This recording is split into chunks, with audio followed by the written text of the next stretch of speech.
Charles James Kirk. Whether you found him funny, annoying, intelligent, stupid, inspirational, or contrary, he was undeniably influential. He inspired hundreds, if not thousands, of teenagers and young adults to engage in political discourse, and advocated for the sharing of ideas, whether he agreed with them or not. Charlie Kirk could be called many, many things.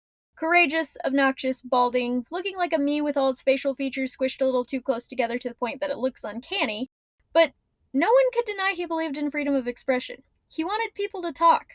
He wanted ideas to be shared. He dished it out, but he could also take it.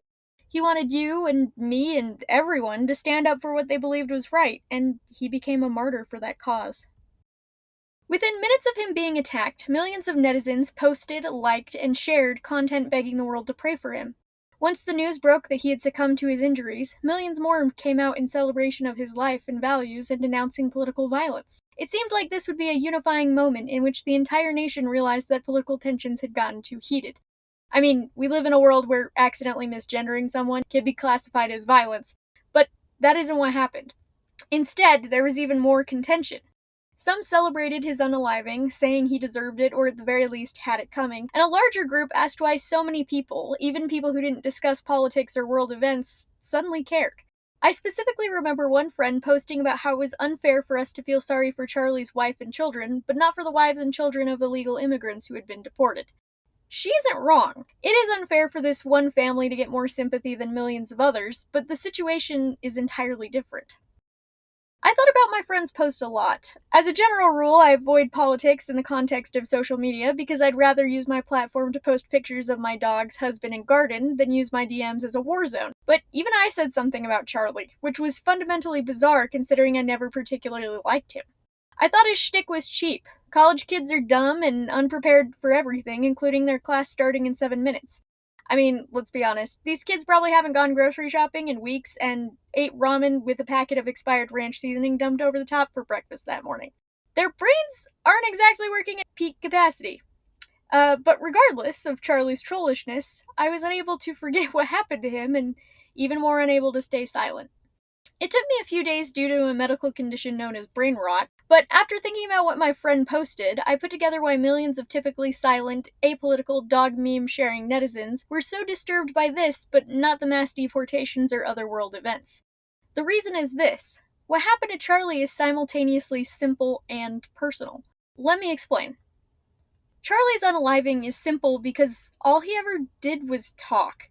If you think what he did can be classified as violence, I have one thing to say to you. Show me on the doll where Charlie Kirk hurt you. If the answer is anywhere other than your tender little heart or your sad, squishy brain, you have a case, I'll give it to you. But if all he ever did was scare you, make you angry, or hurt your feelings, tough titty wampus, in the words of my lovely, compassionate mother, life is hard, and then you die. Denouncing what happened to Charlie doesn't involve a delicate balance between empathy and the enforcement of immigration law. Coming out against this attack doesn't involve addressing centuries of geopolitical violence with good and bad guys on each side. Asking the world to pray for him doesn't involve reconciling the safety of schoolchildren with Americans' right to own guns. Being against this simply means you condemn committing violence against people with views contrary to yours, and you would think that would be a nonpartisan take. Some may claim that political violence occurs all the time, so condemning just this incident makes one hypocritical, but that's not true because it feels so personal. When President Trump faced an attempt in Butler, Pennsylvania, it was easy for the American public to separate themselves from that incident. Sure, they might have been disgusted that someone would make an attempt on a presidential candidate, but they didn't feel threatened. Donald Trump wasn't just a public figure, he was a presidential candidate. If he was elected, he could make policy, and that policy could affect the attacker's life. The attacker wasn't just pew-pewing a random citizen, he was pew-pewing someone he viewed as a threat to his life. The average American doesn't directly affect policy, and so they didn't personally connect with the attempt on President Trump's life. The same goes for the attacks on Senators Melissa Hortman and John Hoffman. The attacker was likely afraid of the power they held, and so he made a move. This disconnection is easily explainable with other acts of political violence. When the Black Lives Matter rallies turned destructive, the average American could remind themselves that they weren't law enforcement, so the destruction wouldn't come to their door. When hundreds of Trump supporters stormed the Capitol on January 6th, The everyday citizen knew that they couldn't possibly be blamed for election fraud, so they felt safe. The average American can't insert themselves into any of these scenarios, so they continued to feel like the political violence wouldn't affect them. But then they pictured themselves as Charlie Kirk. As I previously stated, Charlie Kirk's weapon of choice was debate. He ran his mouth for a living, and if we're honest, that's what a lot of journalists and news anchors do too.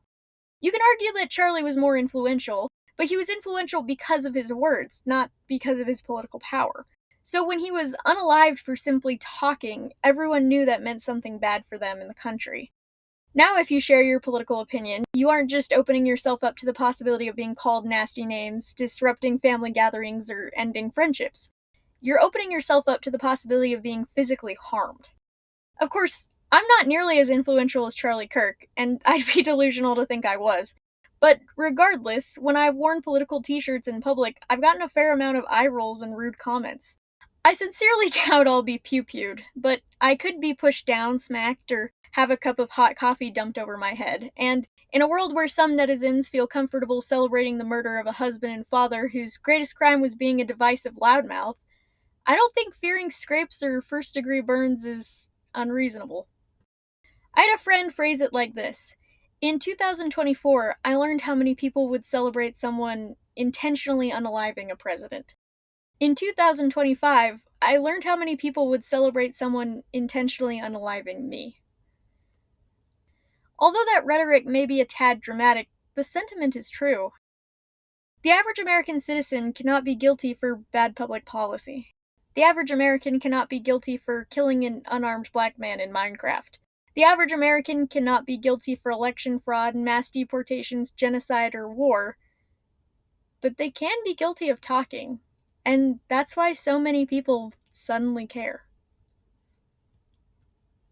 At the end of the day, although I have insights into why this event has seemingly rocked the nation and jokes to make about Charlie's hairline, I want to make one thing clear.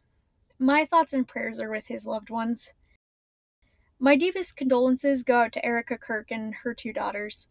I can't imagine the pain they're experiencing at this moment, and I hope the 3 of them find solace in the knowledge that Charlie is in good hands.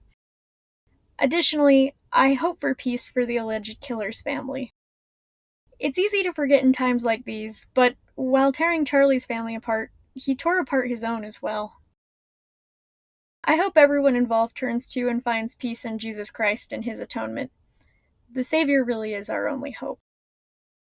Rest in peace, Charles James Kirk. May death be kinder to you than life was. As always, guys, God bless America, and truth over vindication.